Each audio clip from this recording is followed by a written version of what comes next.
There is no fear as potent as the fear of the unknown.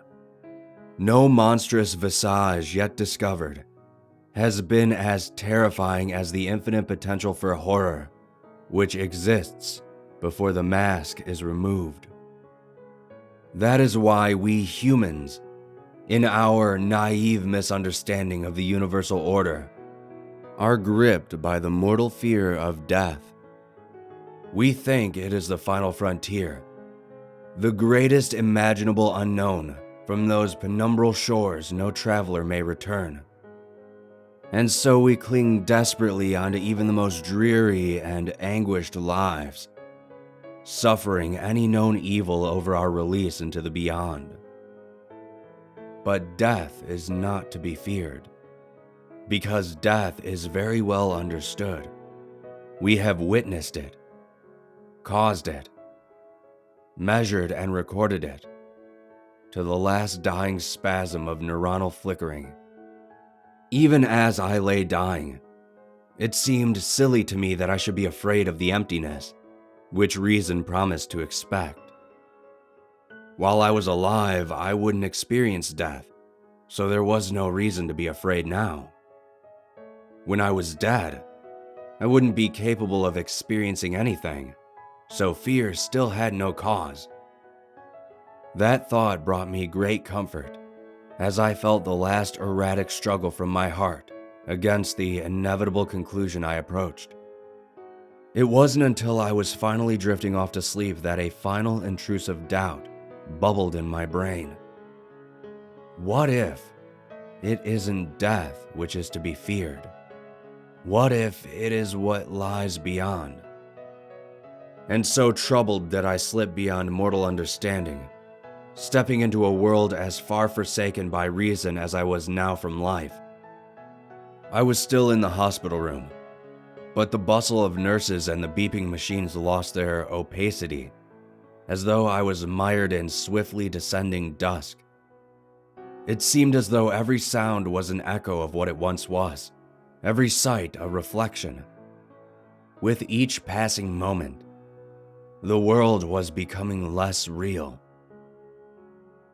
But all that sight and sound, all that being, it wasn't simply disappearing. It was transforming into a figure beside me. The less real my room became, the more real the figure was, until presently it existed in such sharp actuality that nothing beside it seemed real at all. His cloak was black. Not the color black, but its essence. It was as though seeing a tiger after a lifetime of looking at a child's crude drawing and thinking that's all a tiger was. Reality flowed around his scythe, like a brush through watercolors, and I could see each elementary particle and time itself sunder across its blade. Surely this, I thought. This is why we were taught without words to fear death. I clutched at my hospital blanket to cower from the intensity of the Reaper's presence. But the once soft cotton now flowed like translucent mist through my hands. I knew in that moment that nothing could hide me from the specter's grasp, for he was now the only real thing in this world. You're late. They weren't words.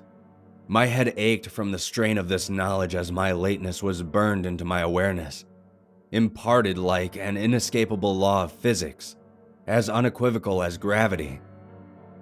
We don't have time for the usual speech. Hurry now.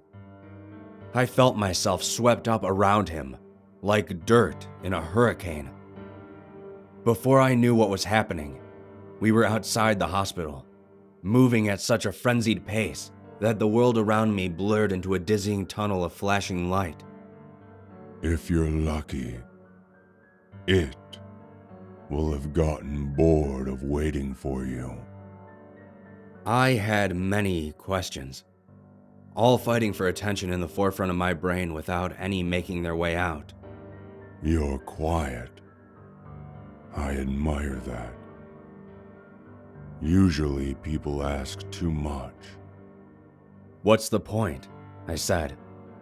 My voice felt flat and dead compared to his overwhelming substance. How can I try to comprehend something so beyond mortal knowledge? You can't. But it's still human nature to ask. We weren't slowing down.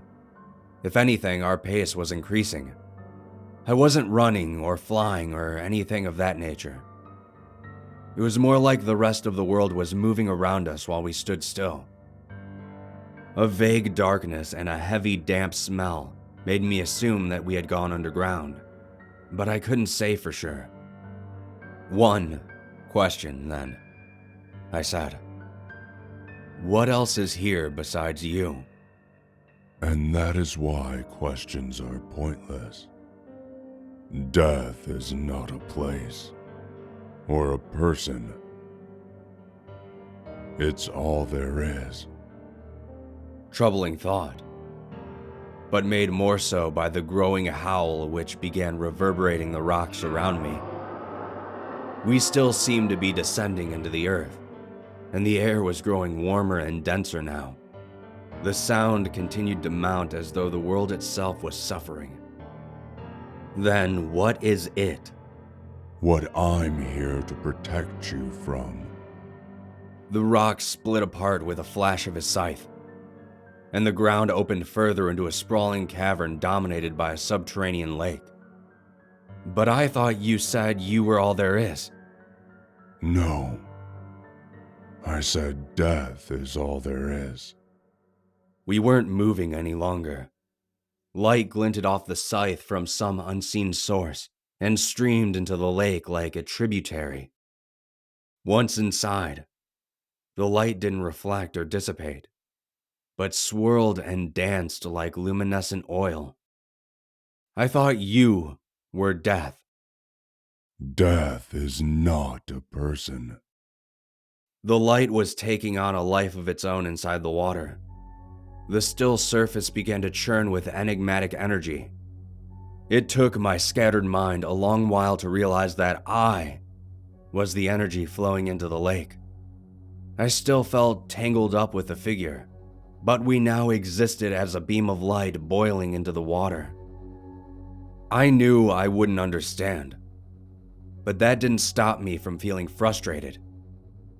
If death is all there is, then what is it? What was waiting for me? The water pressed in all around me and I couldn't speak, although I could still draw breath somehow.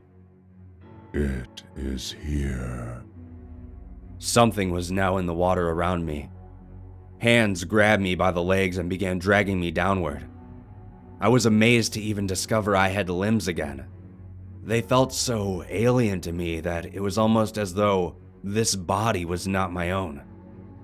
Light once again flashed from the scythe. The hands let go and the howling rose once more. The Reaper was fighting something, although I couldn't make any sense of the battle except for the madness of thrashing water. The howling earth reached its crescendo, and the screams made the water around me convulse and contract like living fluid. Had the Reaper cut it? Was I safe now? I began to explore my new body in the water. But just when I thought I was beginning to gain control, the hands clutched me once more. I lurched downward, struggling in vain against their immense grip. What is here? I tried to shout against the suffocating liquid. What is happening? But I couldn't sense the Reaper's presence any longer.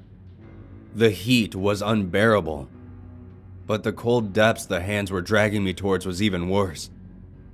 I became aware of a blinding light at the bottom of the lake, and though I struggled, the hands dragged me onward. I'm sorry. I couldn't fight it off. The voice seemed to be coming from so far away.